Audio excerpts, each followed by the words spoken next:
Ooh, hello, Twitch and or YouTube. I'm Josh Goldberg, open source developer, and this is my regular stream. Thanks for joining me. I'm a little delayed today, sorry.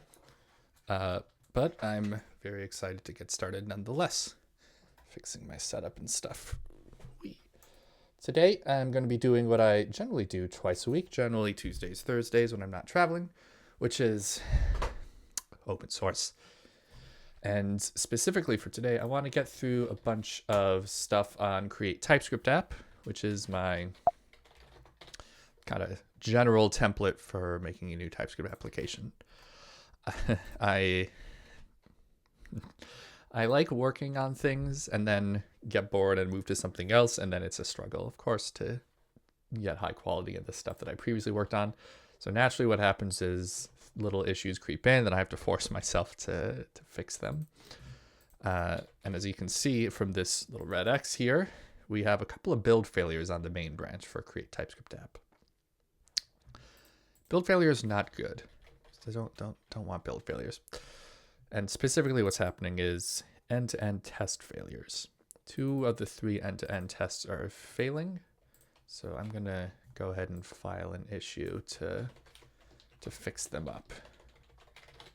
So, issues, new issue. I do see there are a few issues filed I'm going to have to get to also, but first I want to file this one because build failures in main are real annoying, and I see that none of these actually are about those build failures. All right, bug, build failures. Actually, this is really a tooling issue. Tooling, build, test failures on end-to-end test failures on main for create and migrate modes. What's going on?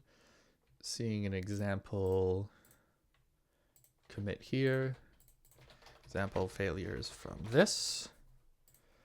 Where's that red X?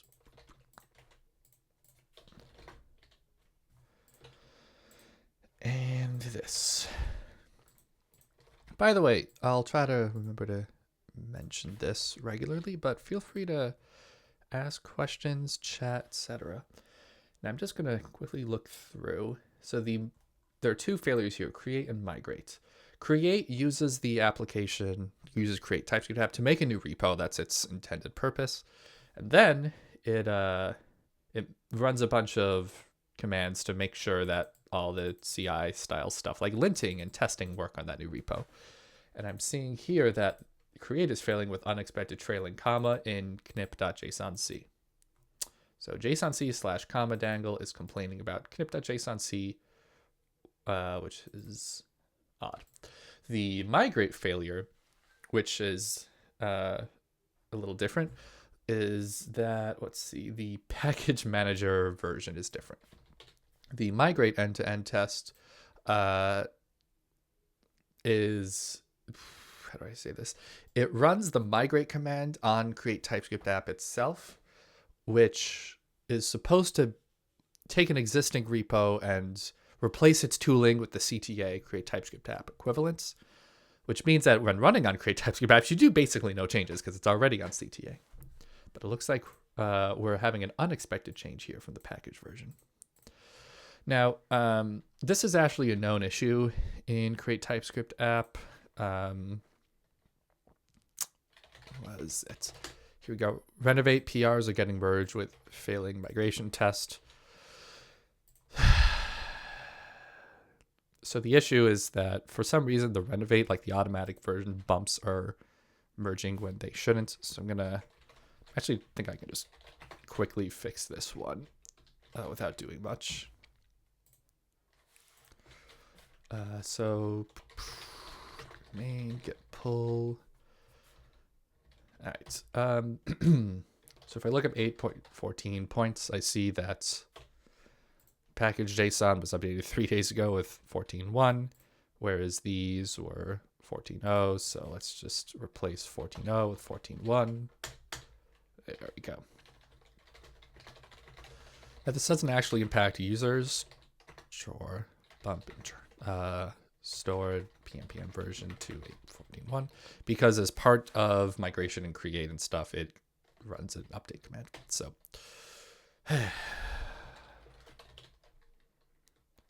so this should fix the migrate failures, leaving us just with the create failures. And then failures are main for create. So I can ignore the migrate and then just look at create. And let's get this. So replace tooling. Great question. Nander, I recognize your username. How's it going? Thanks for hopping on. Yeah, it replaces tooling. Great question. It's not super, how do I say this? Stable or reliable, but basically it's copies and pastes, or creates files with templates based on what the tooling should look like. So like there's a tsub.config ts, for example, that's created, and it is opinionated, so it uses tsub, not any of the other very good options, and sets the build script to run tsub. So if you previously had a tsub file, it'll be replaced. If you previously had a build script, replaced. Then it also deletes a bunch of stuff that it thinks will no longer be necessary. For example, it'll delete any jest config file because it uses vtest instead. So yeah, it's not super guaranteed to work because every repository is annoyingly different, but it is pretty good, at least on my old repos, because I know how I used to do things. So I wrote manual delete these files commands for them. Does that answer your question? Is that what you were looking for? Let me know.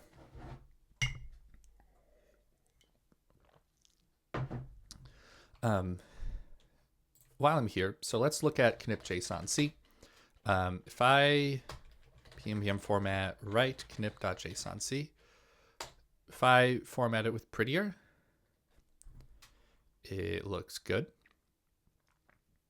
It's happy. And if I pm lint, or mpx eslint knip.json-c fix, it seems happy. So what I'm wondering is, where does this unexpected trailing comma come from? Why is knip getting created with a trailing comma? And in fact, I actually ran create on a new repo coincidentally earlier today, so I can just pull that in. I ran this with mpx create-typescript-app, just to make a new load create.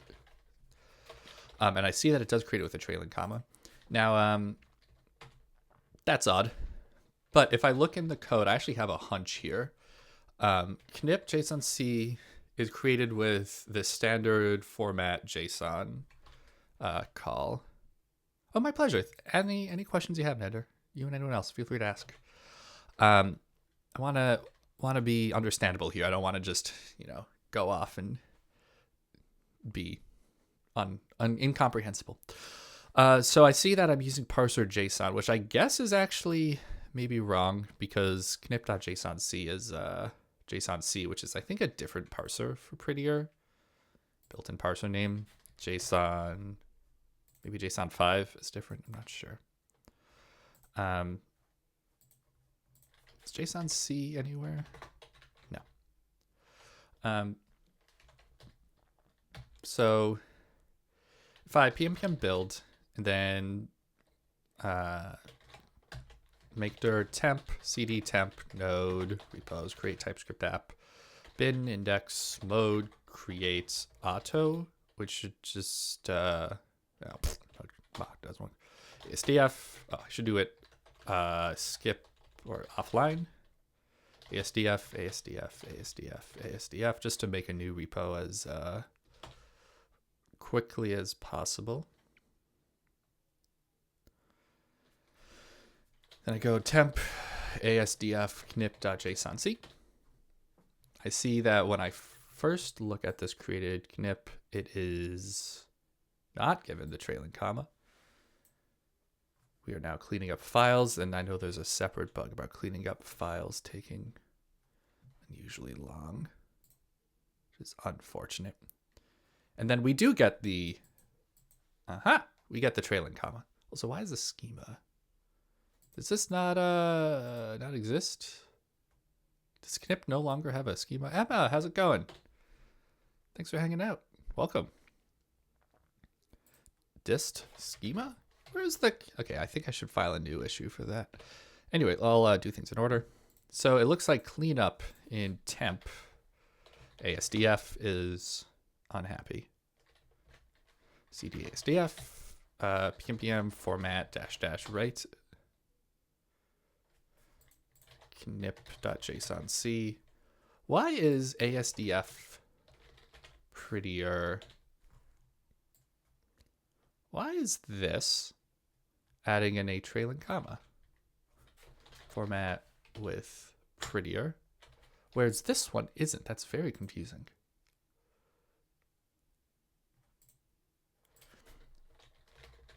I'm all right. I'm a little perturbed by the prettier settings seeming to be different in the root repo versus the created repo.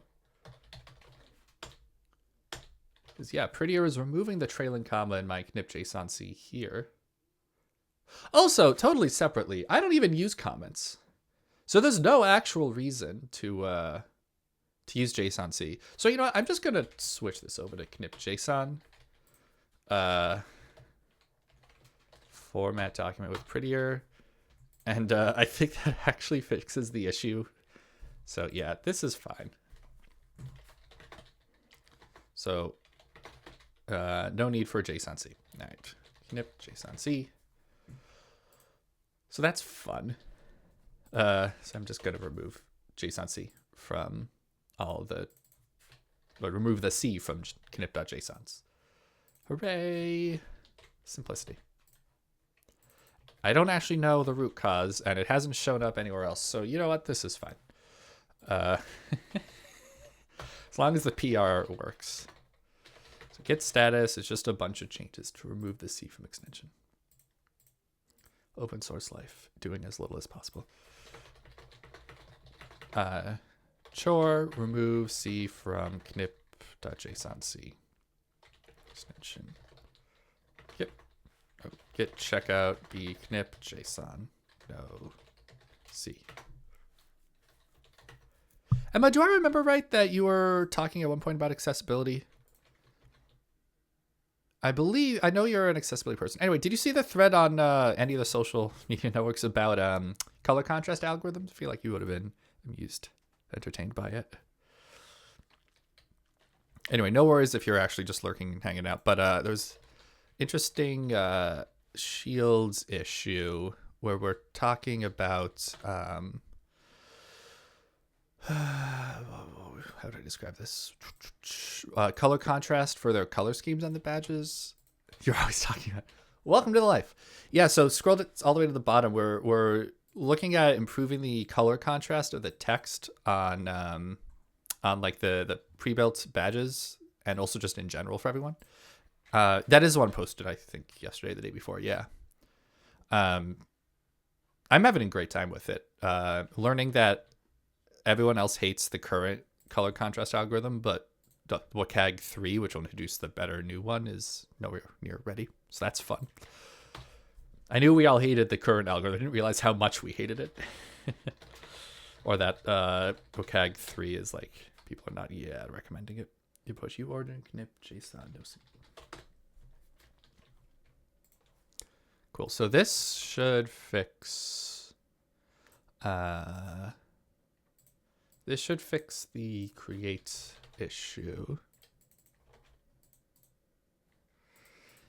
And no pressure, just it's been amusing me, this color contrast stuff. And I like, you know, fixing things for the better.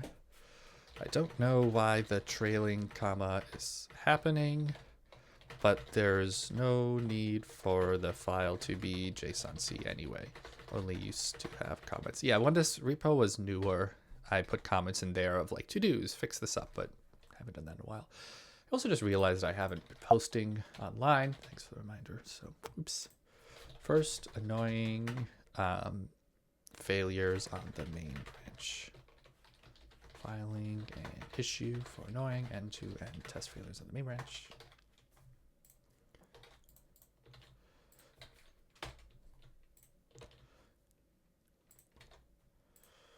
Alrighty. quick PR to standardize file format. One of my big goals for 2024, can you imagine it's already that year, is I want to simplify this repo. If you look at the root, look at this. The number of files is so big that it barely fits on my big old monitor. So I think I can get rid of ESLint ignore, the 2 markdown lints, this npm package. Why do we have a prettier ignore? Oh yeah. What else can we ignore? The tsconfig ESLint. I think we'll be able to get rid of, what is that? 1, 2, 3, 4, 5. I think we'll be able to get rid of 5 of those files. We'll see. At least 5. Let's hope.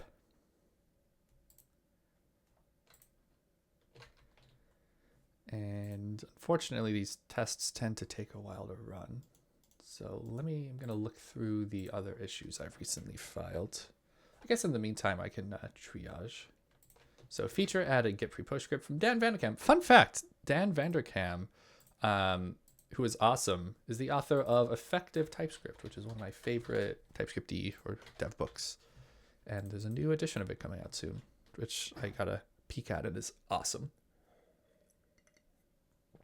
Right, so what is Dan looking at? Oh boy, test migration failing. I think I need to update from the latest main. Knip JSON, looks like there were no changes. Knip JSON from migration. Oh boy. Well, the way these tests work are pnpm build, run that, clear, then I can run pnpm run test migrate -u. So let me post this PR here. See what I'm working on. Oops, I pinned the wrong message. There we go. So yeah, the tests, I can run them locally with -u to update any snapshots. So if I look at the migrate test ete script, knip, there's a snapshot that shows that knip is expected to be changed by removing scripts from the project entry, which is like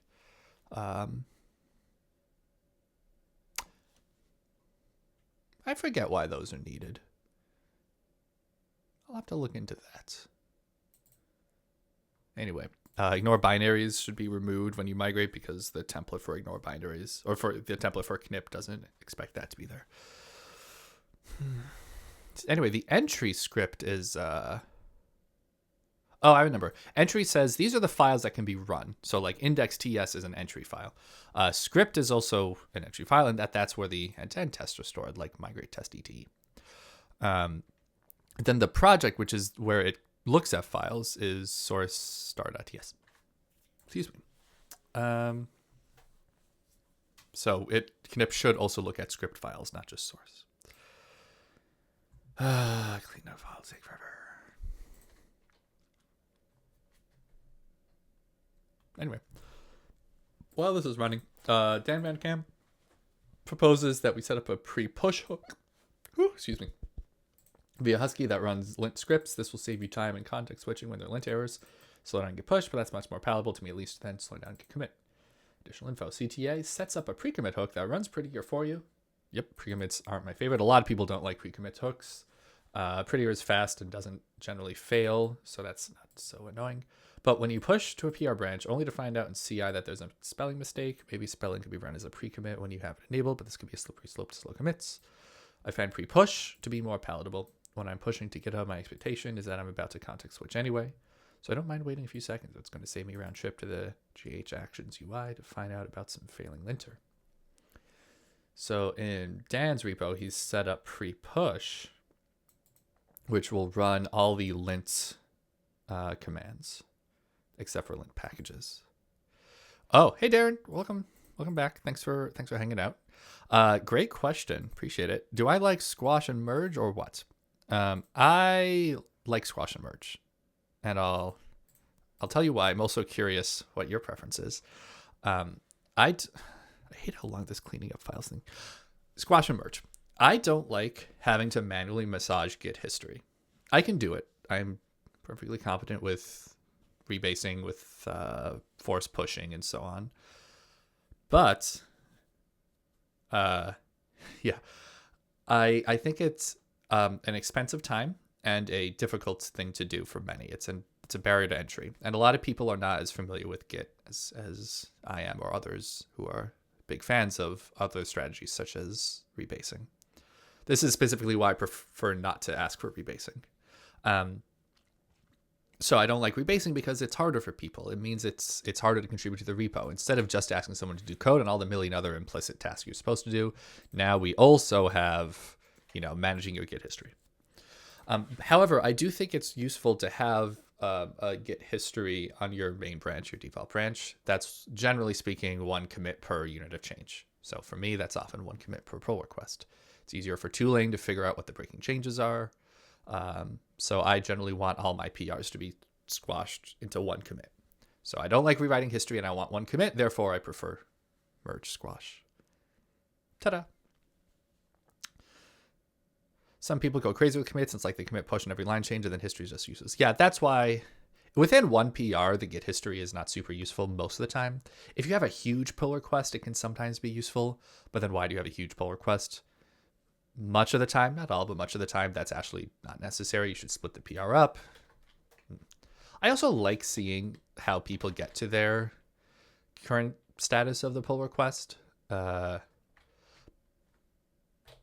think it's useful. I also think it's good to show off that we're not all perfect. Like some newcomers enter a repository, look at the PRs, they see like these beautifully crafted commits and they think that they have to be like that. I'm like, no, we're all maniacs. Some of us just clean up after ourselves better than others.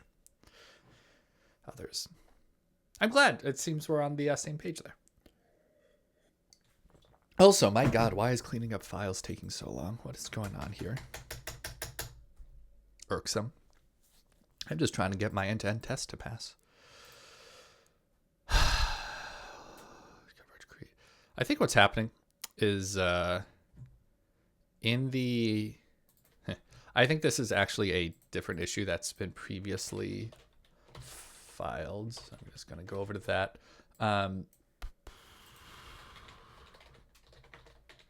You once had someone submit your repo with hundreds of one-letter commit messages. Oh my God, yeah. That's beyond even what I do. I try to make most commits at least reasonable so you can see where they're coming from. Geesh. Yeah. So this is taking forever, so I'm just going to cancel and see what's happening. Yeah, rebasing is, I mean, I don't like forcing people to use it, but in theory, rebasing is actually really cool. It's interactively recreating your branch's history, or at least your local history based on some other thing. Very cool. Anyway, just putting into the chat, I need to investigate migration script taking a long time because this is impossible to work with. Diverting a bit to look at why migration test scripts are taking forever to run.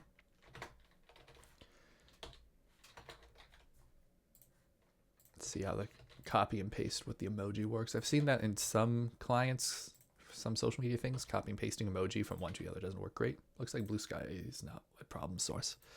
But all right, so if I do time pnpm dedupe,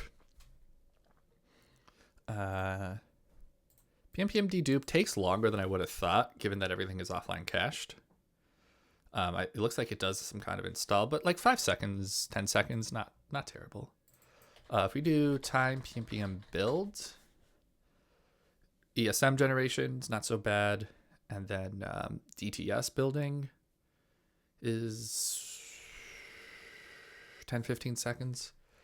So I previously filed an issue. Can we skip DTS generation in lint build? I don't need to build the DTS files.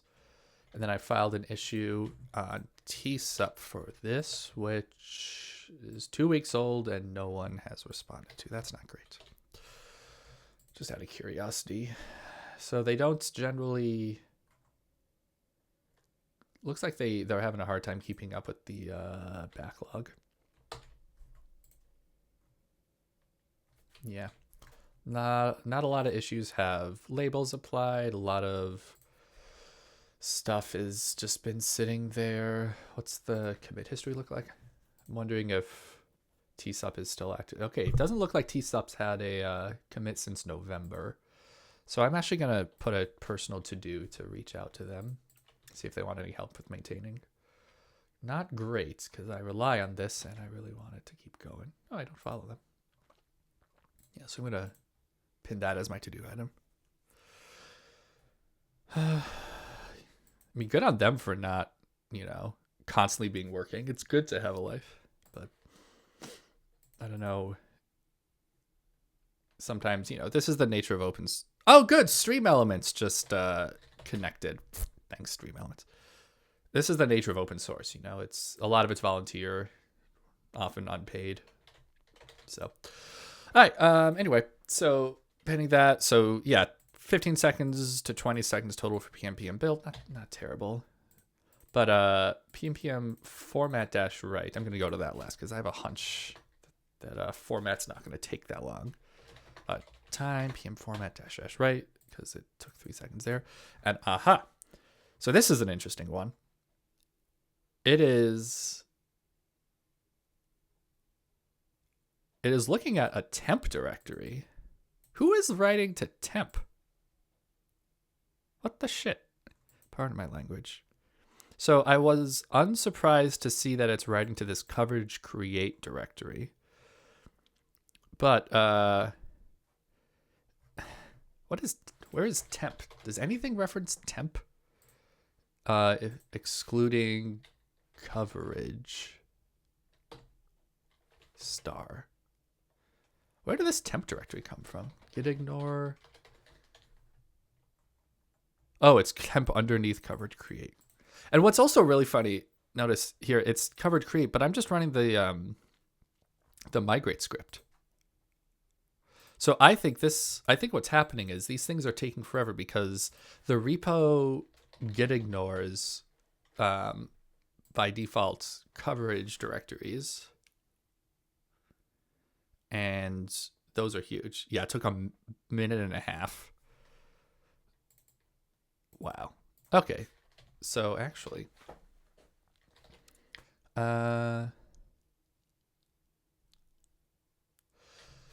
so what's wrong here? Dog, you know what I'm gonna do? RM RF coverage star git status. So I'm gonna undo all these changes. So I've removed coverage, and now I want to run pmpm run test migrate you after a build and install. So I'm betting that it'll be much faster that I've deleted excess coverage.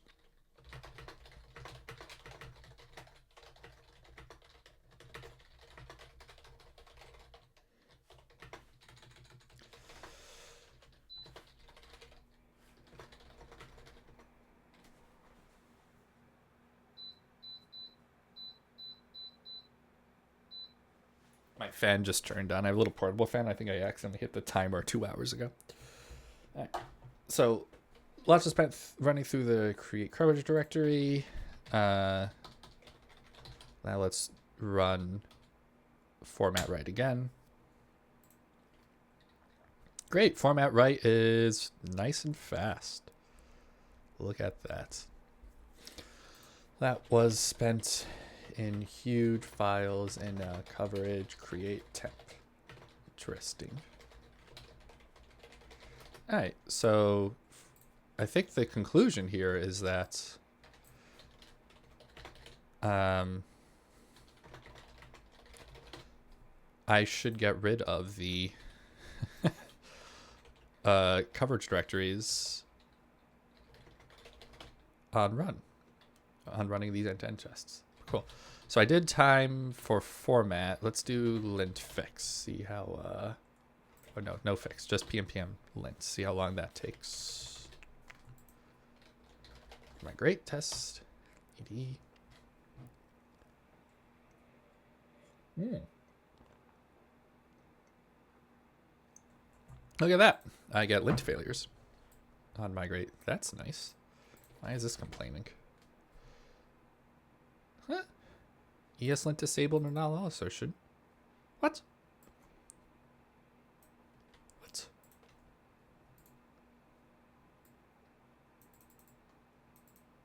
Okay, so this failure is expected. This last one, no unnecessary condition, because in the ESLint, this repo actually has a customization where I disable that rule because I think it's nice to allow console loop conditions by default. So that's fine. I don't know why these ones are failing though, because shouldn't they always be failing? It's very confusing. Anyway, it took 11 seconds instead of forever, which makes me think that the solution to my test slowness will be to delete the coverage directories before running my end-to-end tests. Delete all 11 files, pmpmi, pmpm build, and okay, it must be a ESLint rule customization thing. Well, anyway. So before any of the end-to-end tests like create or initialize, I'm going to want to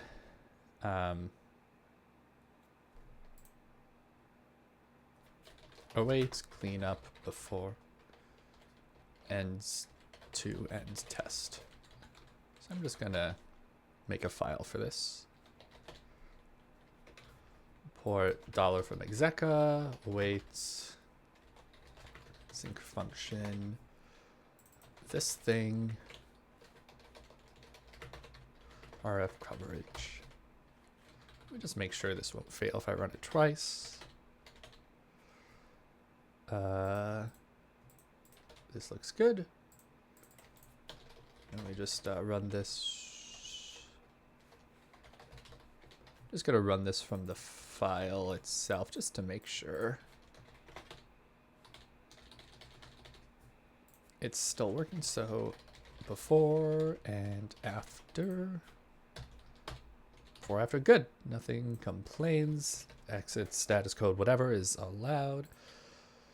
So let's do that in all these tests. Create, initialize, and migrate. So wait, clean up before end-to-end test. .js. Await, clean up before end-to-end test.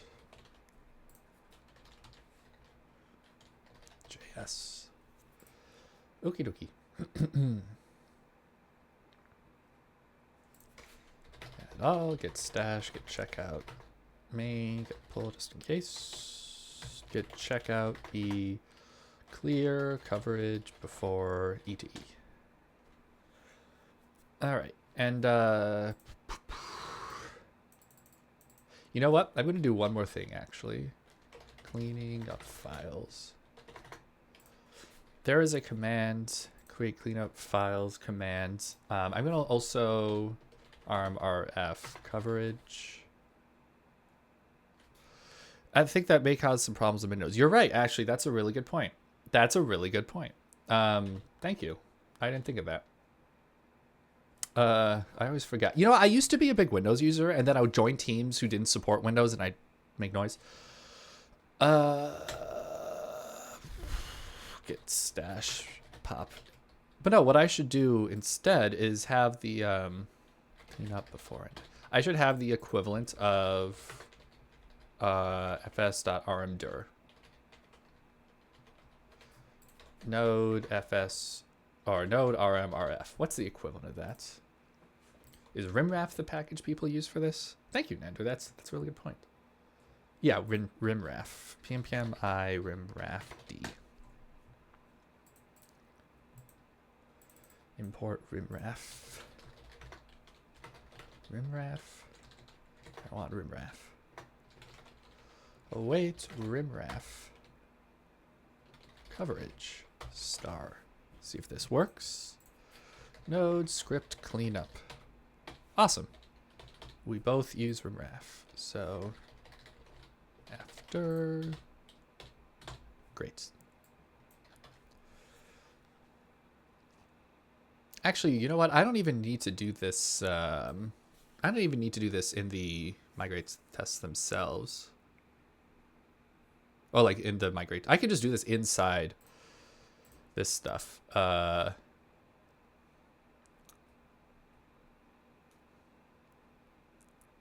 guess it's only in the migrate test that, or the migrate mode that I would need to rimraf coverage.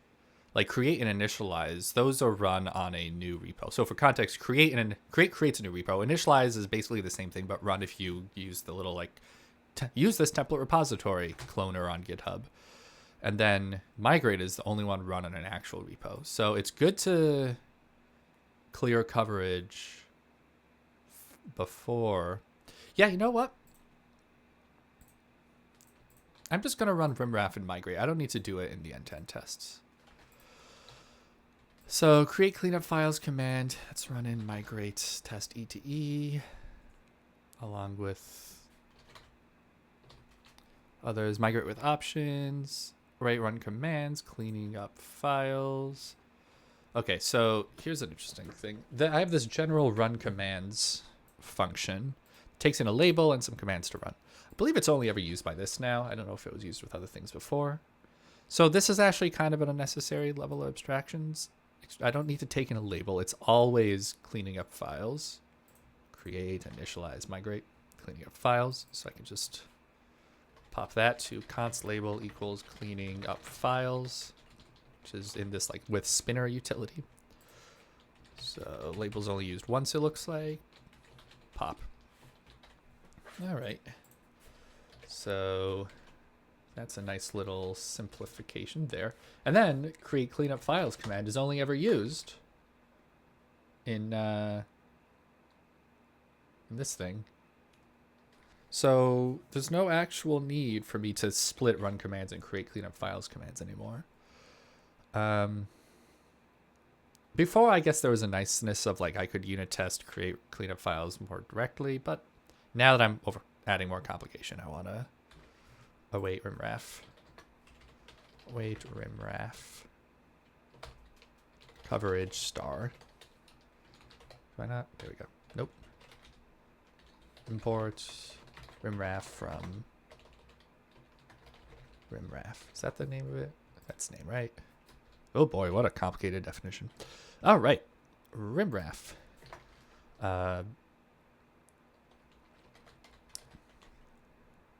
Then I want to explain why I'm rimraffing coverage for some reason. Why am I? How do I describe this?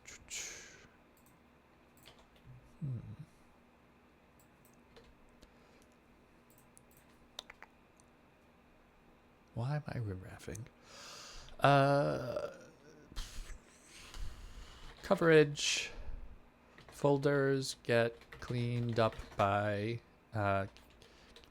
can slow down format and link times something awful.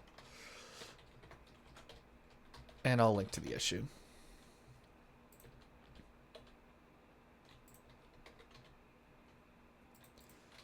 All right. So actually the branch name is really good. It's more like our rimraf coverage in migrate.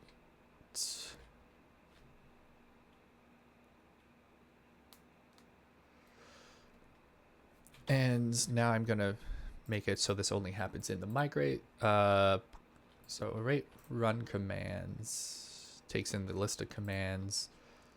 So I'm going to const commands equals await equals create cleanup files. Wait, this is like a one expression function. So I'm just going to copy and paste this over. Run cleanup. I'm going to call this run cleanup.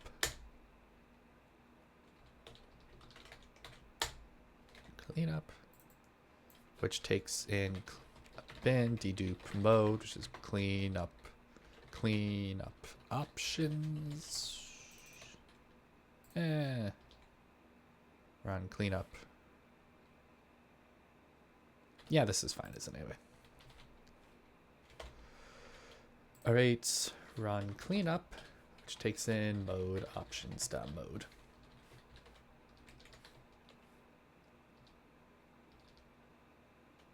Why is this complaining? Oh, mode. And if mode equals migrate, then we run RAF coverage. Awesome. So this is looking cleaner. Run cleanup. Run cleanup.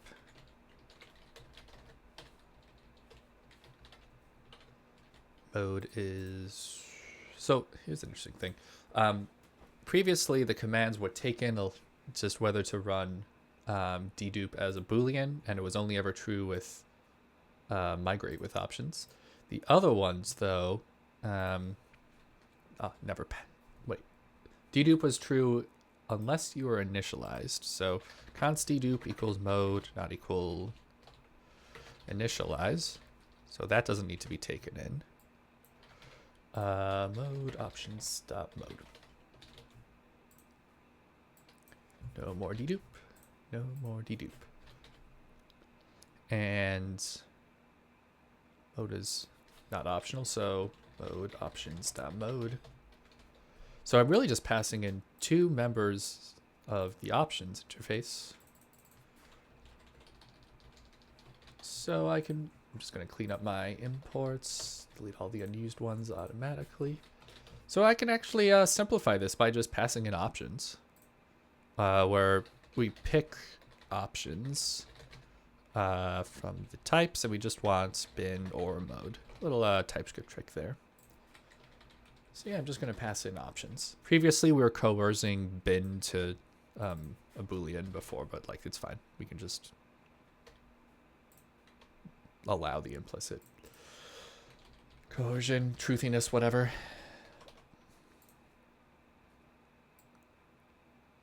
Options. Good stuff. Alright, so dedupe happens if mode is initialized. So just gonna flip the logic so I don't have to put an exclamation mark there. Alright. So if we initialize, we don't need to dedupe because it's from the fixed template. And then we only PNPM build if there's a bin, because fun fact, this includes lint scripts that complain if a file refers to another file that doesn't exist. No missing import. And no missing import will complain if you have a bin file that refers to a JS file that hasn't been built yet. Okay. Anyway, coverage needs to get removed because under migrate you want to delete that crap. Not running format incident. Okay, great. This makes me happy.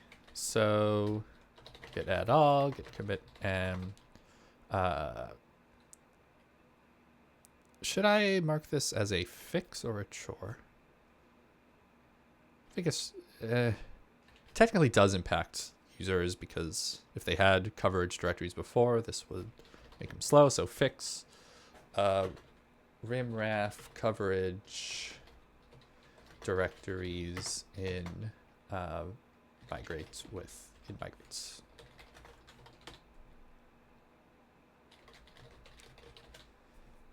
And I'm going to give you a co-author credit because you thought of using rimraf rather than RMF, and you would have fixed me a bug report about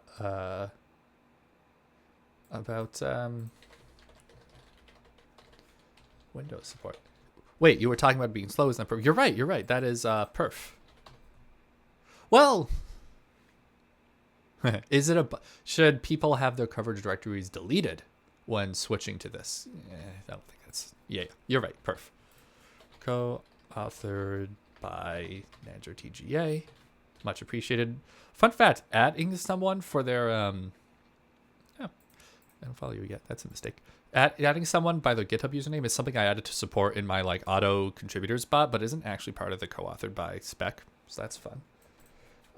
Thanks to Nander. Why is it not suggesting you for suggesting using rimref for Windows supports? I would have used the Nix only RMRF by myself. Cleans coverage directories as a part of mode migrate so that format and lint runs don't take forever going through them. So this should fix this.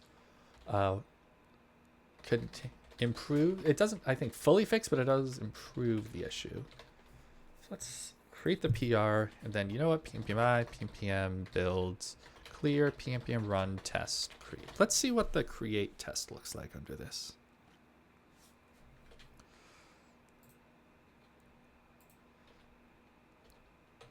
Once I finish this performance improvement, I can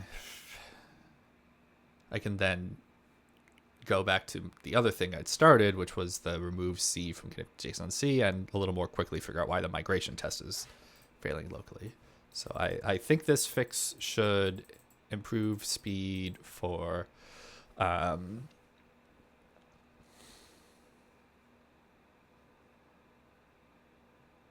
I think it should improve speed for both create and migrate, but I definitely want to make sure at least migrate is better. I'm also getting annoyed at how with Spinner only works for it only displays which thing is happening, but it would be nice if it kept like an updated little like, now it's doing lint, now it's doing format. But I also feel like that would be hard in the console. Like it could easily get all complicated. Oh boy, lint is complaining. Trailing comma on connect.json. Okay, well at least it didn't take that long. That's nice. RF create TypeScript app, I think is the name of the new repo folder that gets created. Yeah. Git status. Okay, so create didn't take too long. Test migrate. Let's see how long this takes.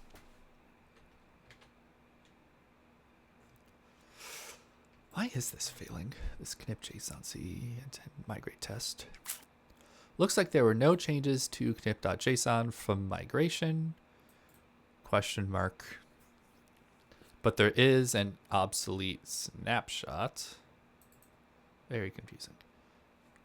Untracked files, knip.json. Wonder if there's like if I missed a knip.json entry or something. Populating C-spell dictionary. Why is that taking forever? You know what? Hang on a second. Hang on. RMRF coverage star. You know what? I'm going to want to run. I think I'm going to want to run this after all, before all the end-to-end tests, because I see locally it's taking forever and a day for them. So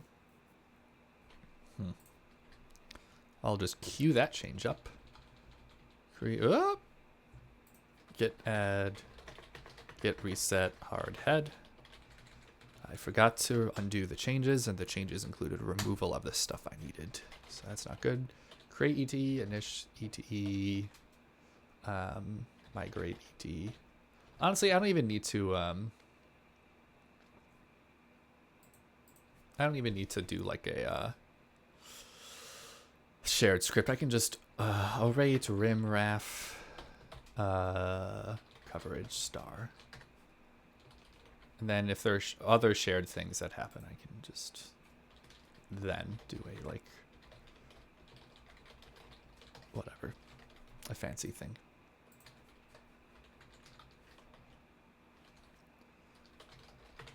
So fun fact, the create test already doesn't work on Windows.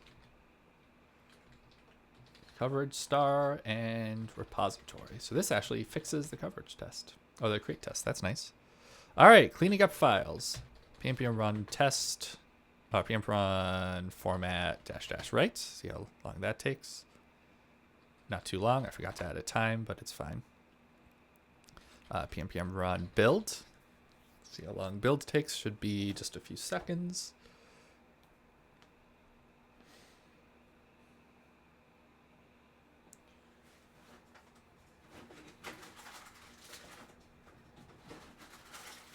Yeah, the 18's not ideal, but I already looked at the tsub stuff, Egoist's repo. All right.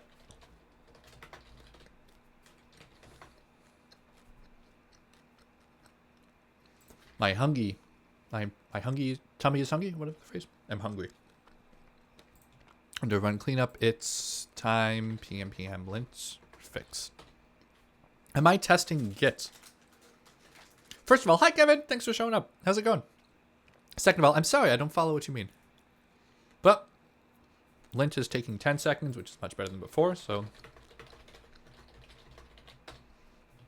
I will just undo the changes except for my intent tests. And that makes me happy. So I'm also remembering now rimraf is a dev dependency. And I believe as part of migrates, and in fact part of everything, it removes the unnecessary dev dependencies. So because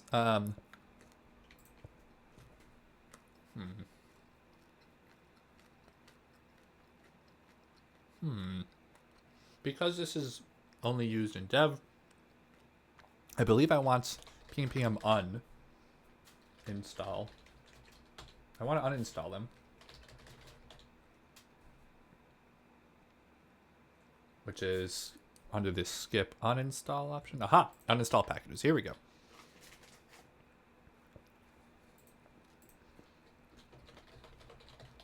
Here we go. Happy New Year to Kevin and everyone else. Yay! Sorry, I'm hungry. Did you do anything fun for New Year? Any good resolutions? It's all right. I think I should pnpm run test you to update any snapshots. Oh yeah. Oh yeah. Here we go. Now I have to update tests because I modified run cleanup ts. And also there was another file here that I changed, which was something about the get the commands. Where's the test? Oh, where's the file for this that it was getting run? There was a file. It was like create commands for create cleanup file commands. There it is. Yep. And this is no longer actually in use. There's no more create cleanup files commands.js or ts.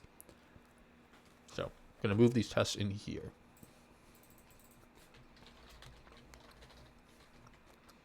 All right. So run cleanup. Now we need to test.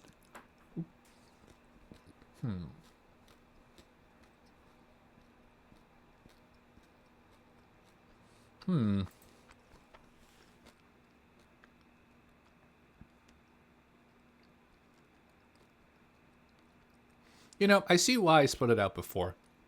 Run cleanup is kind of a complex function.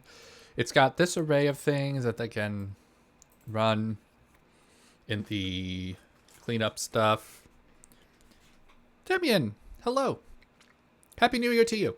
How's it going? Although I think we might have chatted since New Year. Anyway, yeah. You know what I'm gonna do? I'm gonna re-extract this. I'm gonna create cleanup files commands test ts. Not test. Cleanup files.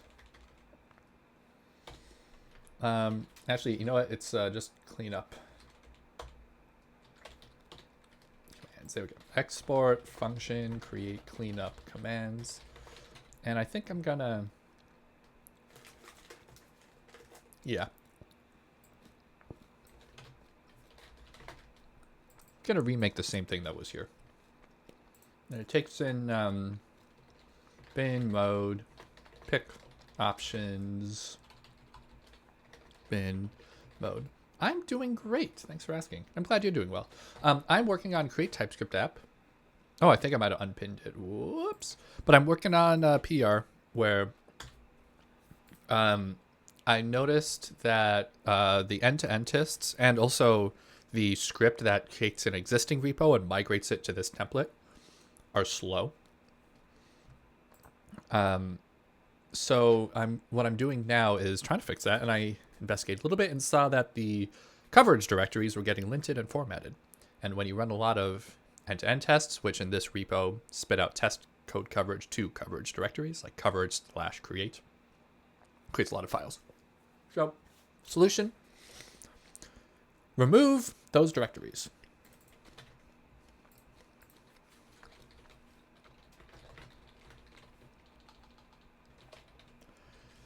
Now I'm just creating the code to do that. Does that make sense? Is that a reasonable explanation? I'm always trying to figure out how to explain these things. Create cleanup commands.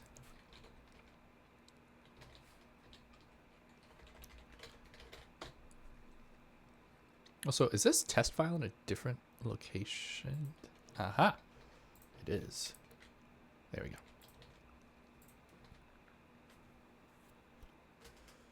All right.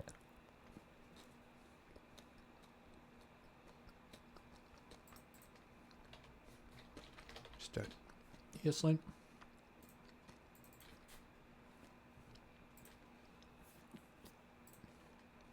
So now I'm just going to update. It only lints and formats when bin is not enabled and mode is initialize. Bin is enabled and mode is create. Bin file index.js and mode is create. Here we go.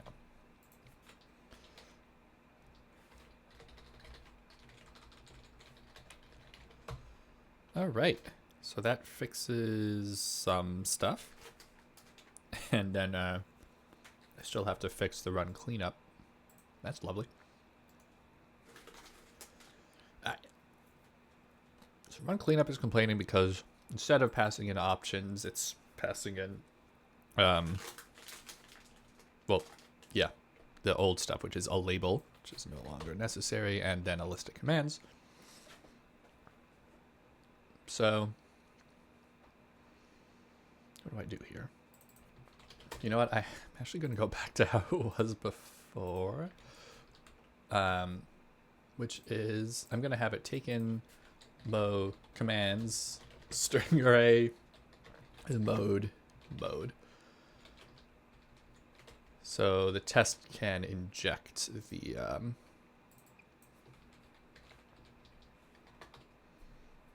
mode.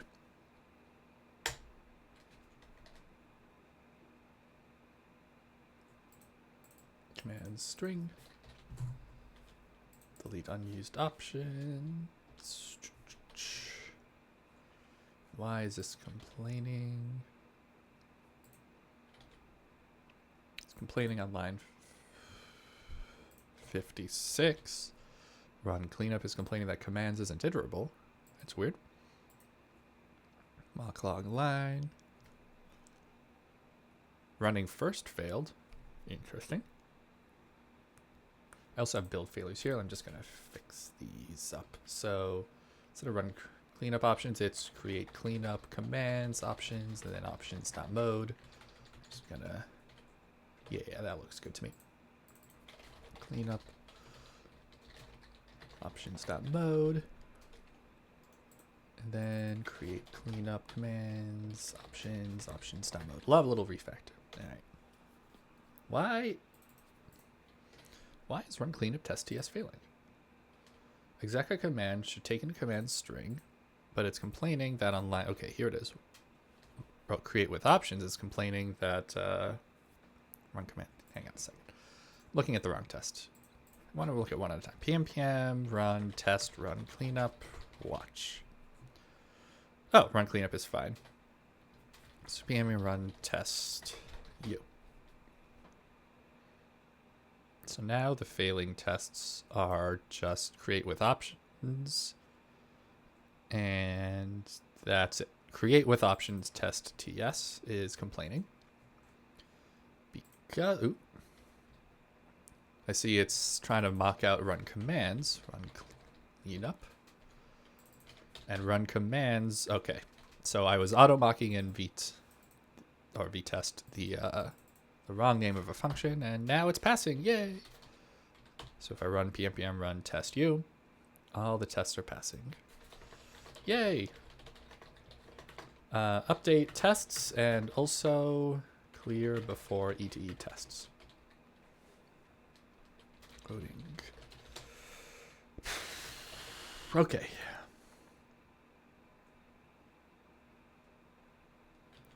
So what did I do? Just to recap, the problem is migration test takes a long time. Solution, rimwrap the coverage directory, or remove rmrf. For those who haven't seen rimwrap the command before or made the connection, rimwrap is a popular npm package that does rmrf, rimwrap. And then I also rimwrap at the beginning of end-to-end tests because just in case sometimes I run those locally and I want it to be fast then. Also cleans the directories at the beginning of all 3 end-to-end test formats. Sometimes I run them locally and it's a pain to have forgotten to clear the coverage directories in that case. All right. Well, I forgot. I set up a PR compliance action to make sure you're addressing and fixing issues.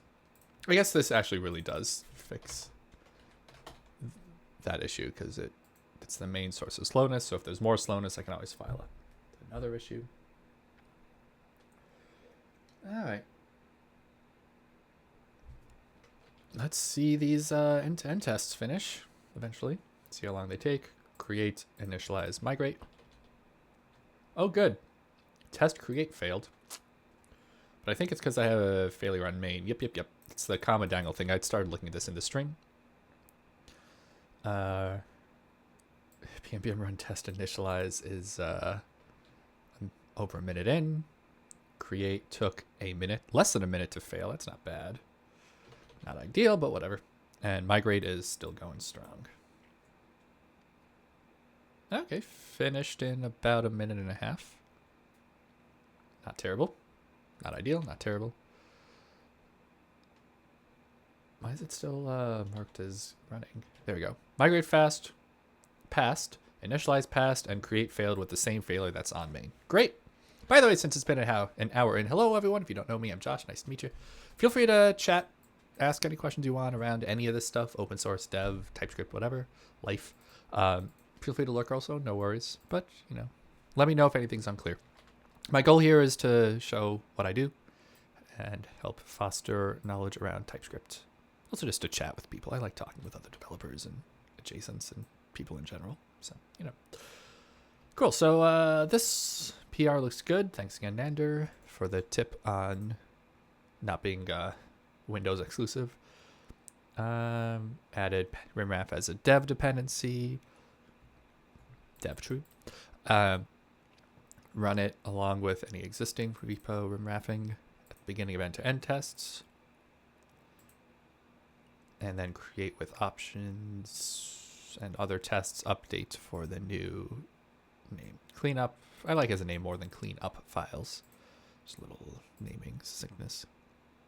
Oh, good. Everyone there are 3 different popular ways to rimwrap. That's nice.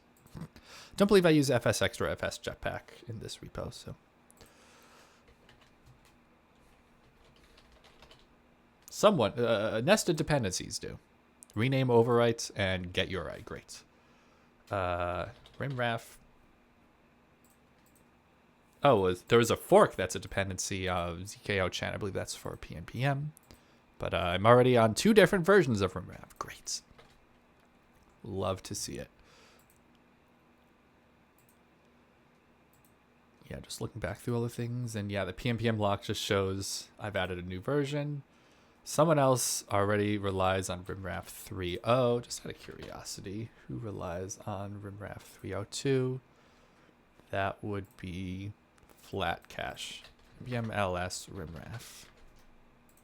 Or pnpm ls rimwrap. Does pnpm have an ls? Oh boy. Neither command got me what I wanted, but Who uses flat cache? File entry cache. Excuse me. Both entries for file entry cache. Who uses file entry cache? C-spell. Okay. Great. Well, anyway. Love to see it. I'm going to go ahead and merge because the create test failure is on main, and merging this PR will make my other PR much faster. So I haven't even gotten to Dan's thing, the issue I wanted to triage. Okay, so this other PR, which I'm just going to post back into the chat. Oh, you know what? I forgot to post this thing on social media. Should be better now by raffing coverage directories before and during migration tests.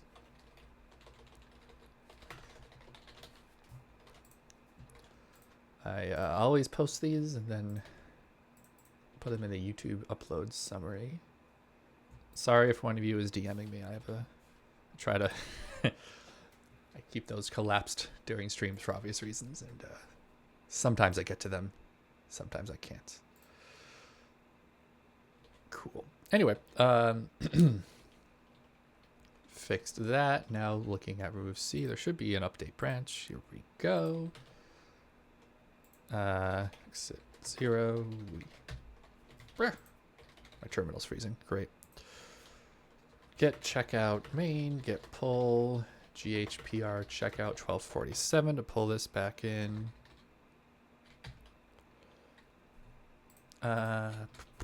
PMPM I, PMPM build, clear, PMPM run, test, migrate you.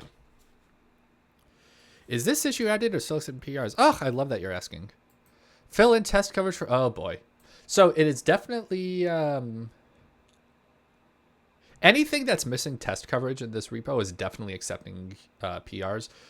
You're right. I keep forgetting to go back through these regularly and check if it actually still exists and is missing coverage. Let's check though. Coverage codecov.io. I guess I can just go straight from the README link. Coverage 93%. Source. What was the file path again? Ooh. That's not the Chrome window I wanted to have open. What's happening? What is going on? Okay, here we go. All right. Source. Steps. Writing. Creation. Oh boy. Looks like create develop. Source steps writing. Creation. Oh, .github. Create development. Ah, you know what? You're right. I'm sorry. This is no longer necessary, as I believe it doesn't have any missing lines. Sorry. Demi. Oh, you want to GitHub under Demian? Oop. Looks like this has 100% unit test coverage. Thanks for pointing out. Awesome. Thank you. Demian Parkomenko. For any issue around filling in test coverage, I might accidentally fix it without noticing. But in general, anything missing unit test coverage, any code logic missing unit test coverage, is fair game. So if you see some area that's missing coverage, please do, file an issue, send a PR. What's the status here? Status. It used to be in a repo with an aged away status. You'll find something else. There are issues that I filed recently. The more recent the testing issue, the more likely it is that it's still valid. Sorry about that. These two are definitely good. I know someone, I think Christo, filled in the equivalent third migrates with create with options one. I don't know if he's planning on initialize and migrate. I know he was working on other things. I think create ESLint RC needs coverage, so I think 701 is good to go. Let me just double check that. Writing, creation, create ESLint RC. Oh, nope. Never mind. But write all contributors RC looks... This one looks good. Write contributors RC. Ooh. Nander, great question. Commit messages don't require a scope on the TypeScript ESLint repo. Very excited you're asking. There's the issue I just...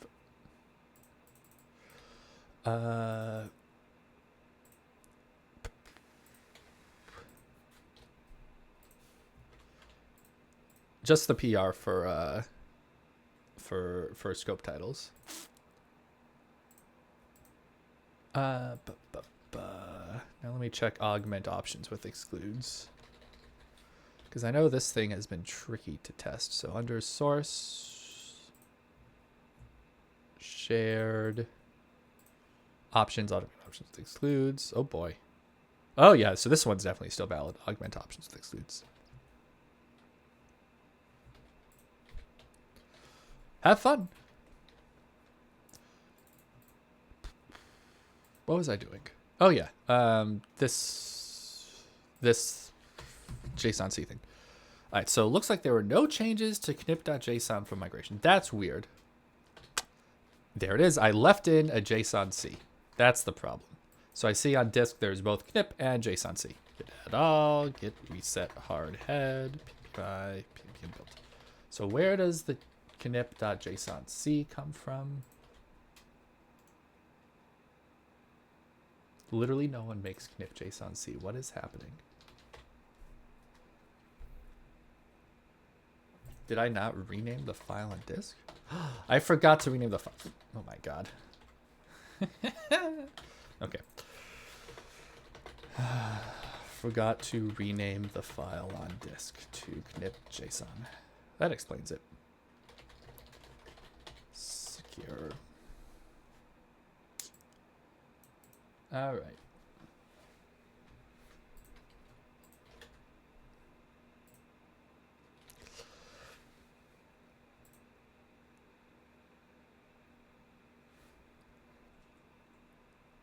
Well, while that's running, let's see what I can do in the meantime. Let's triage Dan's issue. While I mean, this should only take a couple of minutes. So actually, let me post.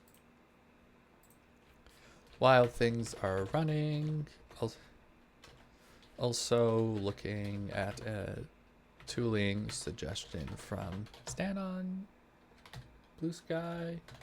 Don't think he is. For a pre-push hook. Ugh, just do the wait for me, dang it. Please wait for your lint card to finish uploading, and then it fails to load. Great. Brr.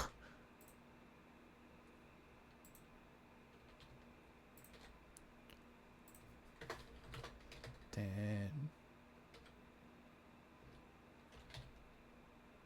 Oh, Dan Vanderkam is not on Foston either. I thought it was.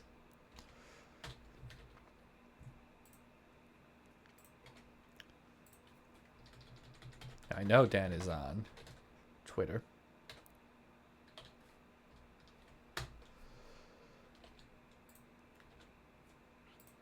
Please pass. All right, so Dan suggested he doesn't like git commit hooks. Me neither. We both are like, I guess a prettier run, auto formatter run on commit is fine because it doesn't take a long time. And also, I don't mind it because it doesn't fail too. But it's annoying if you push to CI and then, oh, you have a spelling mistake. Excuse me. So Dan is suggesting adding a pre-push hook. Oh, sorry, Nander. Which links? Oh, you're talking about the TypeScript ESLint repo. Great question. If there is just a blatant typo, then yeah, go ahead and just send a PR. If it's anything that you think would require thought, like, oh, what is the right way to fix this thing? Then file an issue. But like, if you're just fixing broken links, then no thought required. Go ahead and send a PR. Thank you, by the way, for looking. We also have an issue somewhere in our repo for setting up automation to find broken links. That might be of interest to you. Cool. Yeah, so Dan's suggesting adding a pre-push. So running in pre-push takes 3 seconds. Interesting. Yeah, this is something I've gone back and forth for a while. On the one hand, it is annoying to have to push again for spelling mistakes, etc. Spelling one is what gets me personally. But on non-trivial repos, the lint step in particular can take a long time. I'll leave this. This might be good as an opt-in option. I personally wouldn't want this because I personally don't mind using GitHub actions to how do I phrase this? I personally don't mind like GHA catching my stuff. Having to push again for CI. I personally tend to send draft PRs for bigger changes to use the GitHub viewer anyway. But maybe more folk, I'm in the minority here. I know John Riley likes different tooling setups than me. Alternately, in addition, this might be good as an opt-in, as an option. Opt-in or opt-out. Leaving open in status in discussion.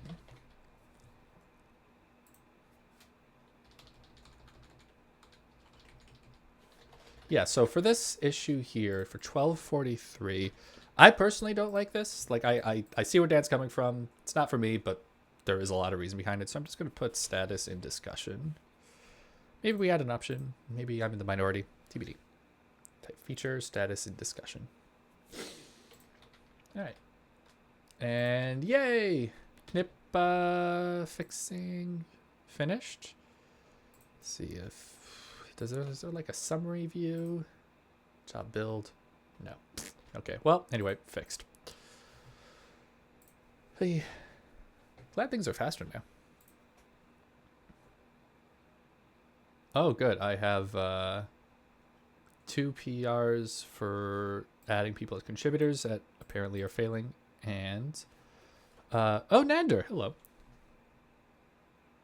It's test creation script failing. And some older PRs get to. Yeah, this is unrelated failure, squash and merge. I think this other one probably has a merge conflict if I remember right. I think I looked at it and forgot about it. Yep, merge conflict. Cool. So I don't need to tweet about this. I'll just fix it. Check out main, pull, GHPR checkout. This is an annoying thing sometimes, not super terrible, but all contributors, the bot that manages going from all contributors RC of a file listing everyone's contributions to the actual README table. Doesn't do great with merge conflicts. It doesn't have auto resolving. So if you get merge main, what I normally do is get checkout main the README, then npx all contributors CLI generate to set up the README table.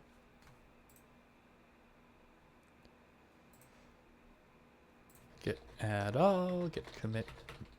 So that should have staged or added some changes. Merge branch main.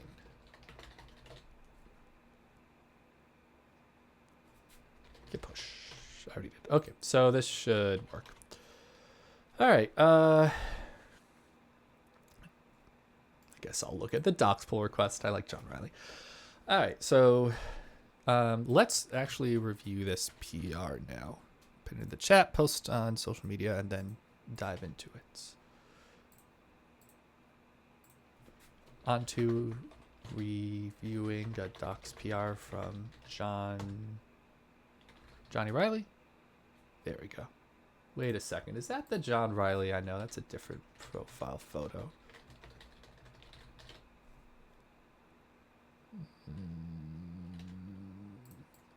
Is there a way to like copy that and look at it? Can I? Different Johnny Riley. Okay. PR for GitHub Actions.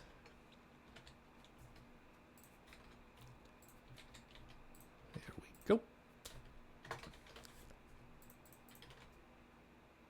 Come on, link. There we go. It's Johnny Riley on Mastodon. Yes, he is. I knew he was on something. And I know for a fact he's on Twitter. I mean, not spam Dan Vanderkam. There we go. Boom. All right.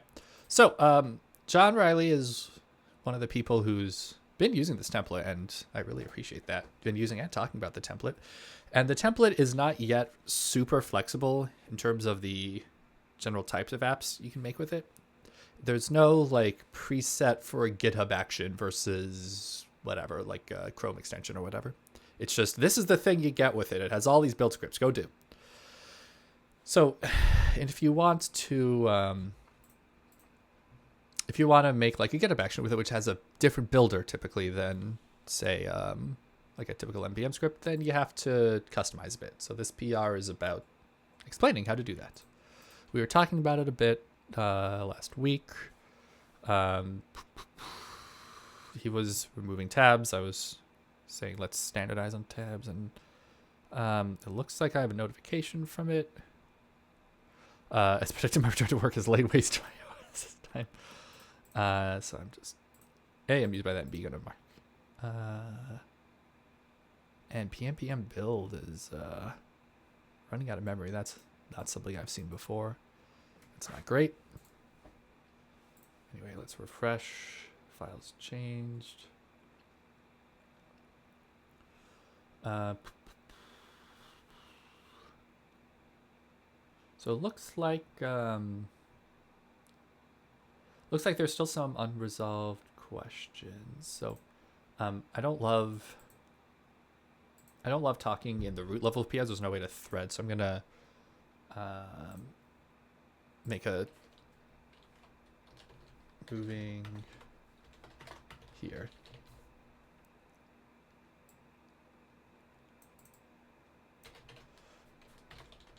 I think I'm still waiting on resolution or re-pings on the open threads. Okay. Is he running stuff right now? He is. 8 minutes ago. Hi, Johnny, if you're here. I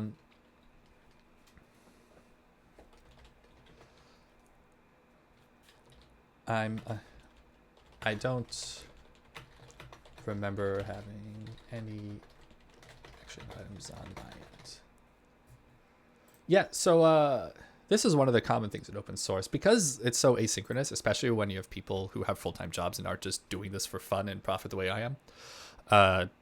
You'll get things that are dropped because it's been like a few weeks and the person doesn't have the same headspace as when they started stuff. Inevitable. So status waiting for author. I'll just wait some more. Cool. Don't think any of these threads have new answers I need to get to. There are some suggestions here, so okay, we can move on. I do want to do some feature work on this though. But I also don't like leaving people's issues open, and also I really like Dan Vanderkam. So I'm just gonna continue through his stuff. Let's post that to the chat. Anyway, if any of y'all have things you want to bring up, please let me know. Regular reminder. Always happy to talk. Let me know if anything I'm saying does or does not make sense. Back to triaging issues. This one on what is it? PNPM and declarations. Interesting. I haven't seen any discussions that I can remember around this stuff before.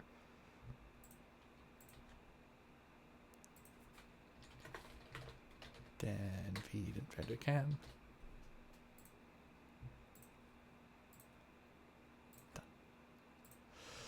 All right, PNPM and declaration emitter are an awkward match. I haven't seen this one before. I don't know what's happening. I should be able to define a helper module that imported vtest without error. I get an extremely cryptic error instead. So import v from vtest, export const mock error equals blah, blah, blah. Here's an example. All right, so what's happening is the inferred type of mock error cannot be named without a reference to PNPM, vtest spy, node models vtest spy. Likely not portable. So what's happening here is a TypeScript complaint that we get this file, and I can probably reproduce this locally. Let's just go to an arbitrary, greets test ts. That's like a good example file. And then test helpers ts, just as an example. Then we get this TypeScript complaint. The inferred type of blah, blah, blah can't be named without a reference to blah, blah, blah. Likely not portable. Type annotation is necessary. So the problem is TypeScript thinks that this is going to be distributed with your package, but it doesn't know how to make a DTS, a declaration file, that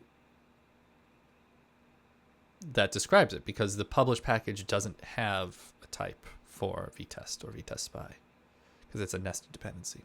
So we see the original canonical TypeScript complaints issue, package dependencies, and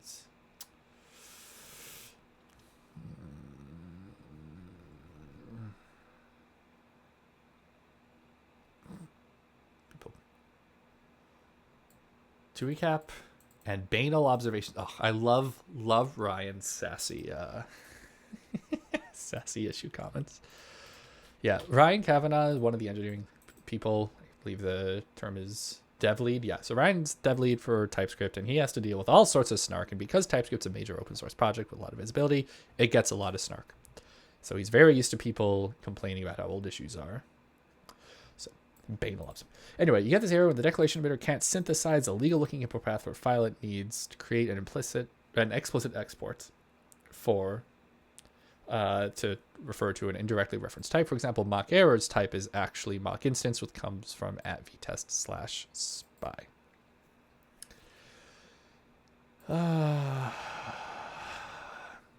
So what you could do is like import whatever from vtest spy, I think, but that isn't found.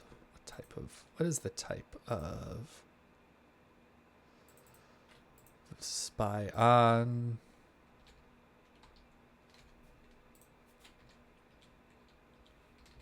Export the star from vtest.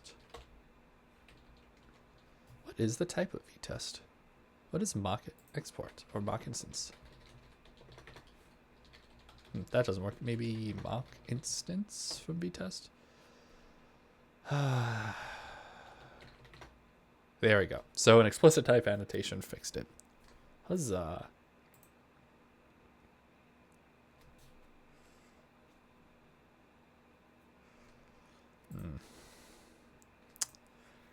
So this comment is the canonical workarounds.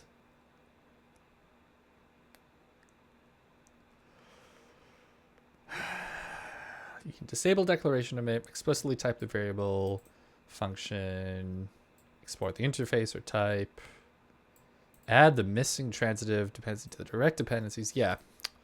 Oh, wait. Sorry, I just assumed that was the last one.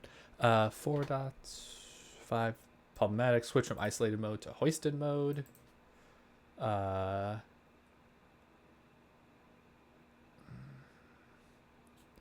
These are all problematic solutions. Don't really want to do any of those. Declare module.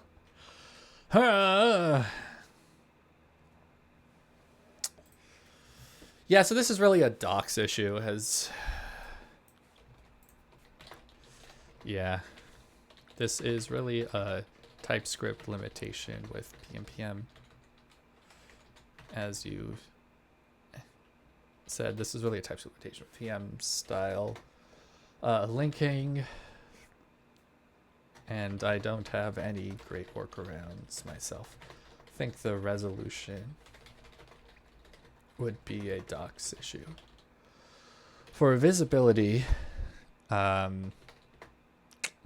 love this, by the way. I love like randomly watching the viewer numbers. Since starting this deep dive into TypeScript declarations, viewership went from 20 to 9. More than half the people left. I can't blame you.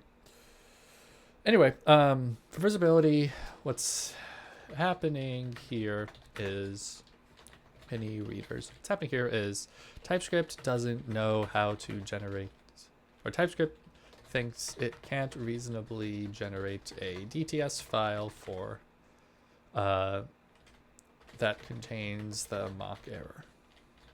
This is because mock errors type comes from the vtest package, but vtest is not an explicit dependency of the published package, just a dev dependency. So TypeScript thinks is complaining that the published DTS file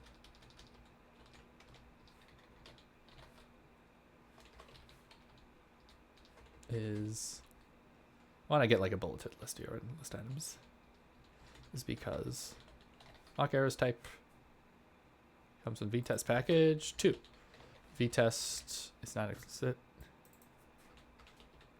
TypeScript is complaining that would need to refer to a package that isn't published. That may not exist in scope when referencing. In other words, TypeScript thinks mock error might be used by production consumers. It doesn't know it's test only and not exported through the index.ts. Yeah, so this is a docs thing. This is an FAQ of out of scope for this repo to fix that issue. That's that's not my area of responsibility. You went AFK for others. That's okay. I think you would have still been counted as a viewer if you're AFK. But I appreciate you, Nander. All right. 2 of 3 down. Moving on. Moving some lint rules over to no autofix. 3 of 3. Discussing lint rules and auto fixing. Boop. Boop. Boop. What's going on here?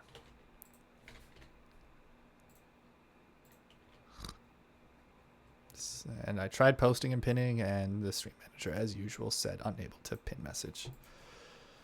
Move some lint rules over to no autofix. What is happening?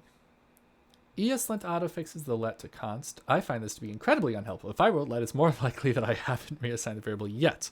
By autofixing it to const, ESLint will produce a TypeScript error later when I do reassign X, or this one can't be autofixed. Of course, I do want an ESLint error for a let variable that's never been reassigned. I just don't want autofix. That's reasonable. There's no built-in way to get it with ESLint, but that there is a no autofix plugin designed to. And prefer const is their motivating example. Since the ESLint RC is complex, been meaning to look into simplifying that. Swapping in no autofix prefer const isn't straightforward. It would be nice if the starter kit set up no autofix and had a centralized place. To be honest, I'm kind of baffled how anyone writes code with the autofix for prefer const on. Also, no, using void expression.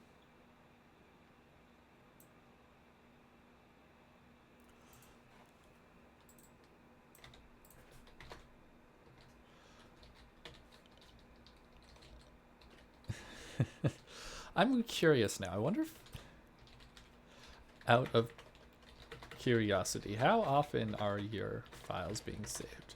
Do you have your editor set up to always save on an interval when typing is done? And or are you manually saving frequently? I personally haven't had this pain, because I generally only save after I'm done with a block, which means my variables aren't violating by the time I'm done with them. I also write let exceedingly rarely. Maybe that's just me. Also for no confusing void expression, I bet maybe this is a good feature request for the rule to only auto-fix if the type is known, not error. Yeah, because we've seen rule issues in TypeScript ESLint where like the no unsafe rules that ban like things that are type any being used in places. They complain even if the type is error, like you referring to a type you haven't written yet or something. So I'm wondering if maybe auto-fixing on an error type is just an annoyance. Like similar to, but for this rule specifically. Thoughts?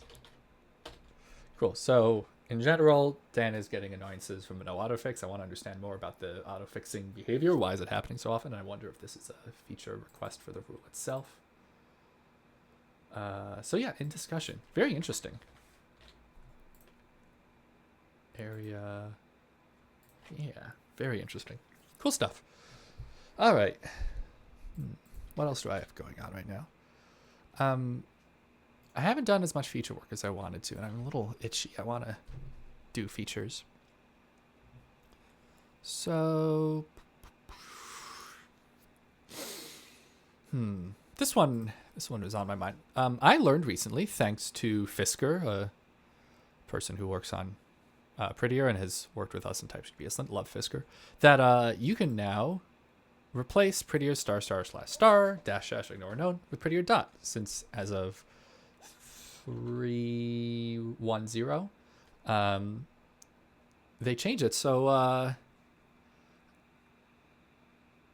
what is it exactly? In Prettier 3.0, when specifying a directory from the CLI, only files with default supported extensions were processed. So if you have extension, like file extension add-ons, like things that allowed you to process more files, there would be a complaint. And if you tried to format other things, if I remember right, it would yell at you. Wait, no, if you do Prettier dot, it would ignore those extensions. If you did ***, it would yell at you about anything unknown unless you passed ignore unknown. Now Prettier dot should be equivalent to do everything that you actually know about, which is nice. So I think I can switch to that. Someone can yell at me if that doesn't make sense. But I'll post the link to the blog post and the issue in the chat. TLDR cleanup, slightly simpler, and I love simplification. Pinned. Moving back to feature work. Yay! Simplifying the Prettier command. Now that's 3.10. Allows Prettier dot to pick up on new extensions.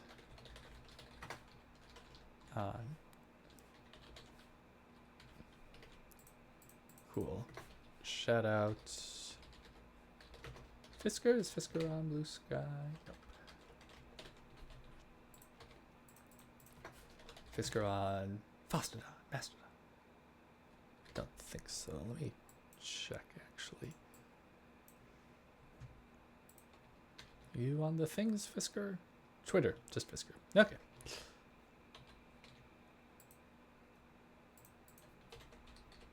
Good stuff. The one person simplifying the code, that's fun. I'm curious, what simplifications have you found?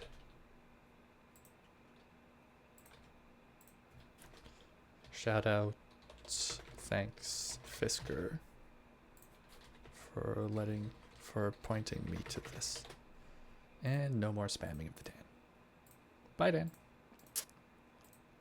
Yeah, I've got a goal. I want this create-typescript-app thing to be much simpler because it's got an obscene amount of files. And they're all there for a reason, but it would be nice for people not to get intimidated and horrified when they look at it. All right, so **** dash dash, just ignore unknown. So prettier dot should be pm format dash dash, right? That should work nicely. Great. I'm seeing it supports the source files, TS, JSON. Don't think I have any more JSON-C files, .md. YAML. Yep, got my YAML files in my dot directories. Nice. This is great.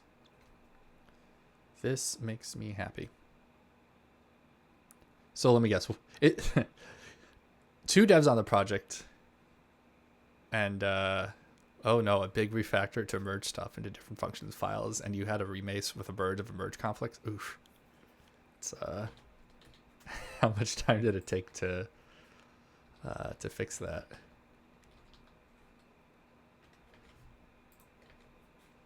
So my snapshots, just gonna manually update. Hope that works. 2 evenings, jeez. Think of the time spent. You could have done other things with that time. Power to you for powering through. Your dots. Just open wide. Prettier dots. So the repo includes templates that are used to create files in newly created or migrated repos. So now I've pm run test u. Git checkout be prettier dot. Yeah, I find myself distracted. Like if I have work I don't want to do, it's hard to keep doing it, and that's for me kind of a part of the cost of doing that work. Chore.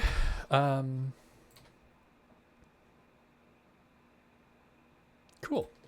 Chore. Use prettier dot.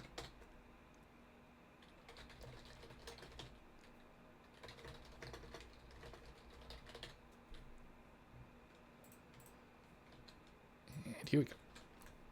Ooh, let me also pm build clear pm run test migrates you.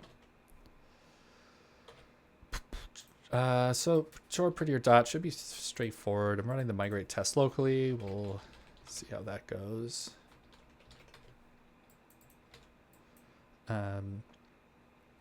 Straightforward directly replaces prettier **** ignore unknown with prettier dot per prettier's blog post. See how that goes. pm migrate is cleaning up files. Yeah, I looked into whether cleaning up files could be parallelized, but the list of commands it does, they all kind of depend on each other, which is unfortunate. Like pm dedupe can actually change your lint and such, because it might get a different version of like a lint dependent package. Build is required for lint format, and also pm dedupe might change your build results, like if you have a different version of TypeScript that gets pulled in. So lint and format, well, format should run after lint because lint might change your formatting if it fixes. Life is hard. Anyway, let's look at a new issue. Another one. Remove package JSON changes from end-to-end migration script. What did I do? Yes.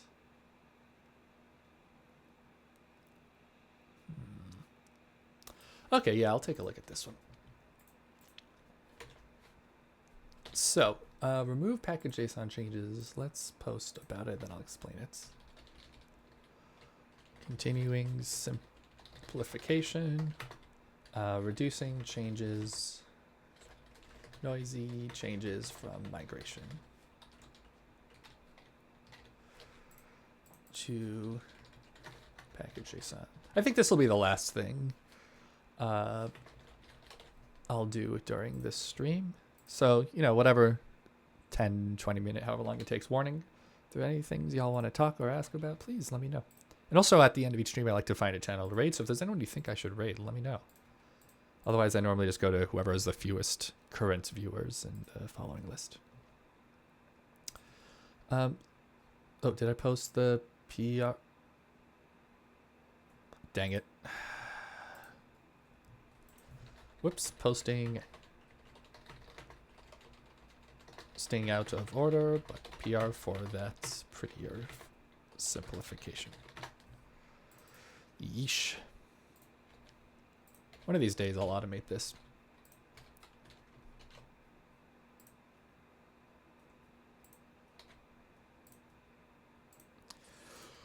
All right, what's going on here? Remove package JSON changes from end-to-end migration snapshots. So the way this repo works, yep.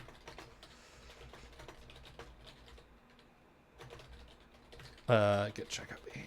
The way this repo works is it's got a migration test, which is an end-to-end test that basically runs the templating on itself and makes sure that there are no unexpected changes. But what are the expected changes then? There are a few changes that are expected to happen. They are stored in the .snapshot from vtest. One of those, so there's a snapshot for each file that's allowed to be changed with what the actual changes are. One of those changes is package JSON. We expect that there are initialize, test create, test initialize, and test migrate. These four entries are expected to be removed. Now, right now what happens is all existing entries under scripts are removed, and then only the allowed known ones are added in. But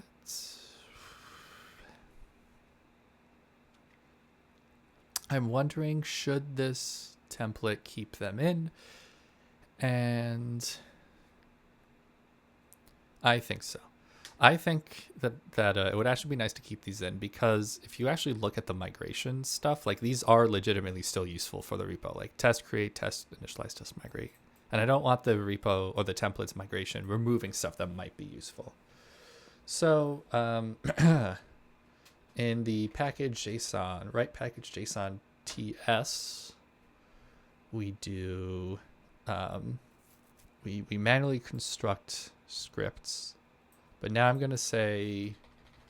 existing package JSON .scripts.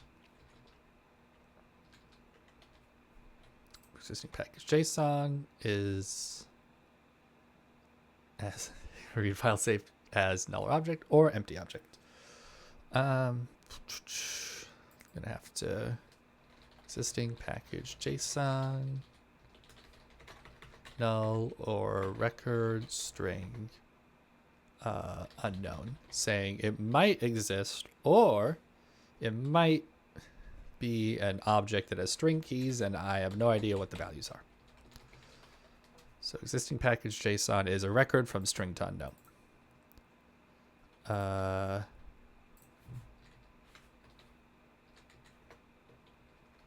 So then the problem becomes, what happens if scripts is not an object? What if it's like a string or something? So it's actually, well, I think it'll ever be a string. No one's writing their package JSON with scripts as a string. So let's do interface existing package JSON data. You know, let's just do existing package. Let's just make that the interface, and then I'll put the null back here. So it might be scripts record string unknown. Do I have this type anywhere else? Aha! So I actually have a type for partial package data. So yeah, I'm just going to use that. Partial package data type. Because there are some things that we can be pretty sure people are probably doing for their package JSON, and I don't feel a need to, you know, mess with. Like the name is generally a string. Oh no! When you're running npx create-typescript-app, it returns cannot find package rootmap imported. Ugh, Demi and I broke things. That's not good. Thank you for saying something. If you're up for filing an issue, I'll get to it right after I do this. So I guess this is not the last thing I'm doing this stream. But yeah, I guess I shouldn't have uninstalled rootmap. Weird. I'll have to take a look. But thanks for mentioning. Need better testing to cover those cases. npm run test u, git checkout, b preserve package scripts, git add all, commit and fix, preserve patch JSON scripts in migration. I guess it's in all commands. Preserve existing package JSON scripts. Push u origin preserve package scripts. What? Missed an E. Thanks. If you want to fix it, all you. I hate to throw my dirty work to other people because I don't know how annoying that fix will be, but if you're up for it, go ahead. Awesome. Let me know. Changes package JSON creation to preserve any existing scripts. So the one tricky thing here now is the create and initialize modes should not keep initialize in there. So if I pnpm I pnpm build pnpm run test migrate you, I'm gonna have to run each of the end-to-end tests just to make sure they're working as expected. So for migrate, this actually should update the snapshot to get rid of any changes to package JSON. I'll have to check that in, I think. You'll try to fix it. Awesome, thanks. And you know what? Migrate test ete. Actually, I think I'm going to have to remove package JSON from the list of files expected to be changed. So that's cool. Ooh, from Nander. Unexpected changes just reminded me of a very strange bug I discovered. I once got an email from the Algolia crawler saying they didn't update the records of a doc site since a lot of pages seem to have been removed. Turns out the TypeDoc API doc stopped generating. That bug was triggered by some TypeDoc plugin because TypeDoc plugin Markdown used by TypeDoc plugin Markdown used by Docusaurus plugin TypeDoc didn't handle ESM plugins. That's so annoying. Ye old ESM migration. Love to hate it. We're in the cleanup files. I don't know how long ago this started. Time pnpm lint.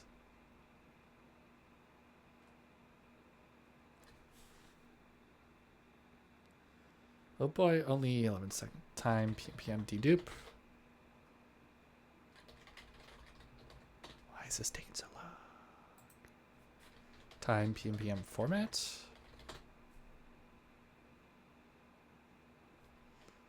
Time pnpm build. These are all lib files. Okay, so it didn't take too long. It's just all of them in series, I guess. Okay, so looks like there are no changes to package JSON from migration. Yeah, that's the one complaint it has. Very good, jolly good. Go ahead and commit that. Also, migrate test E to E. We can commit that change. Update, migrate test E to E to JSON snapshots. Great. Plug. All right. Just revert all these other changes. So that's good. Now let's do pnpm run test create.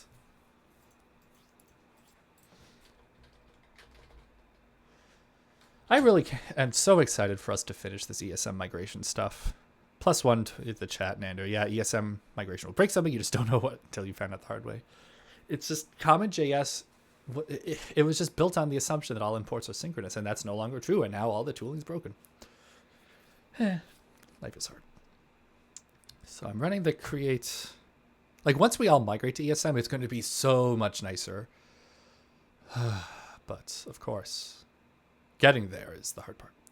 So the create test E to E creates a create-typescript-app directory with a copy of the app created. It's all testing and such. And then if we go to scripts, these look good. I just want to make sure there's no like random like test : or initializing the script. Elian, hello. I am live on Tuesdays. Thanks for hopping on. I appreciate it. No, I'm good. I'm cleaning up and simplifying create-typescript-app.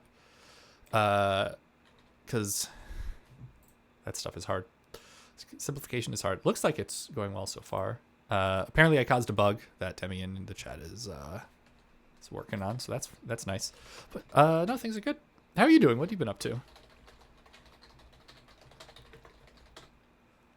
Clear get status. Okay. So now that create looks good, test initialize. So specifically the change that I'm doing now is not clearing out any existing package.json scripts when working on an existing repo. So like if you migrate a repo, we shouldn't delete your scripts. Astro secret stuff. You know what? I actually just recommended Astro for a project that you might find immature and childish, but perhaps amusing. Astro. Aren't y'all working on too many things? Oh yeah, no, happy to help. I'm probably gonna finish streaming after this particular issue since Demian is working on the thing that I would have had to do next. So I'll be free soon. Yeah, so I have this really old project with a friend called Poop Recipes. It's so stupid. Our idea was, what if you made a recipe website that just one-way hash changed all ingredient names to variants of the word poop or like references to fecal matter? So I made a browser extension based off that ages ago that replaces recipe sites ingredients in place. It's so stupid. I had the idea recently of, well, the reason why that thing failed is because I made it once, I didn't update it. So of course the recipe websites changed where the ingredients are stored. What if you had the thing auto update where it stores ingredients? Like a self-repairing thing. Like it knows the recipe website URLs and it knows where they're stored and how to replace them. So on a cron job, if it sees that any replacement is broken, it finds the ingredient on the page and updates its strategy. Oh, I love it. It's so stupid. So we're going to make the new site for that. Anyway, package JSON initialize. Yep, so it looks like the initialize script is removed. So that's good. And I saw intent tests passed. So yeah, life is good. I just wanted to make sure that the parts of the README or the package JSON scripts that should be removed in the repo on initialization are. And life is good. So, did I think I never posted a PR for that. Stupid jokes. I don't know. You ever worked at a kids camp? No, you're right. All jokes are valid. All ideas are good. It's the people who are stupid. Shoot, I meant to post a message with this. I can tell I've been streaming for too long since I'm like getting frazzled and distracted and excited about stuff. All right, PR to simplify package JSON scripts. A smaller migrates snapshot. Yay! Results in a smaller migrate and migration end-to-end test diffs snapshot. Fuck! Never posted the URL. My God. Not going to mention that. Yeah, so I think we just bought Poop Recipes a domain again. It was like, for some reason, it's $40 to $70 per year on different registrars, but one or two of them had like a first year discount. Used to be, it would be like $2 for poop.recipes and similar domains. Poop.recipes. Look out, world. All right. Now, one direction I'm pleased about. Check out me, get pull, ppm. Is the migration test snapshots. So like the changes to this repo after running the migration script on itself to migrate to itself are smaller and smaller over time. Now it's under 200 lines. Package JSON removed. Eventually, these will be pretty low. I think that's about... You know what? I'm going to do one more thing because it's been bugging me and I've been streaming for just under 2 hours. It's been bugging me that for the longest time, there's been a diff on the test YAML file that it adds with flags unit. And I don't remember ever actually finding use in CodeCov flags. Where was it? Test. Oh, maybe I already fixed this. Dang it. Oh. What? Oh, it's just so okay. For a while, I was uploading code coverage results as artifacts and GitHub Actions, but I removed that. So now it's just the test YAML as flag as unit. Fun fact about CodeGov: if you have multiple coverage tasks or things that upload code coverage, you can give them a different flag so it knows to merge them all together. So that's cool.